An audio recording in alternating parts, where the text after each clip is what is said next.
absolutely everybody who touches the R&D space will be impacted in one way or another. Let's take a claimant, for example. Every claimant should know that every penny that you spend on your R&D activity from the 1st of April 2023 will now be getting calculated at a different rate to what you're used to.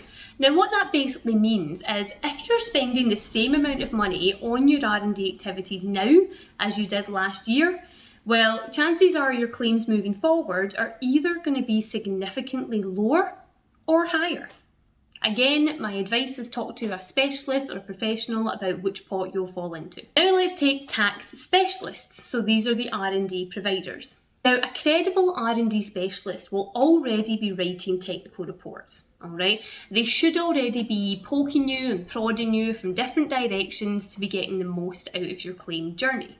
However, these changes mean that R&D specialists are going to need more from you moving forward. More information, more time, more breakdowns. It's going to get a bit more intense. And on top of that, every R&D specialist in the UK right now is currently snowed under with investigations. And that's because of the earlier video where I mentioned about all the fraud and mistake that's been made. HMRC are now actively inquiring and investigating claims that have been overpaid or paid out that shouldn't have been. And finally, we come to accountants. Now, if your accountant did not like the R&D topic before, you can guarantee that they hate it now. Why?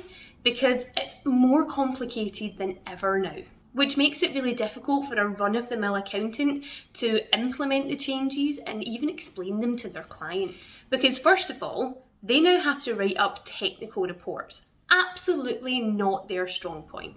Secondly, they'll need to get totally comfortable with the complexities of the scheme and the complexities of the changes ever coming. For example, explaining the ins and outs of how the RDEC scheme works. Yep. And furthermore, it's going to take up a hell of a lot more of their time, which means you'll probably get charged more as a client. I think it's safe to say that absolutely nobody is getting off lightly with these changes. But again, if in doubt, talk to people, talk to specialists, talk to your accountant, find out more.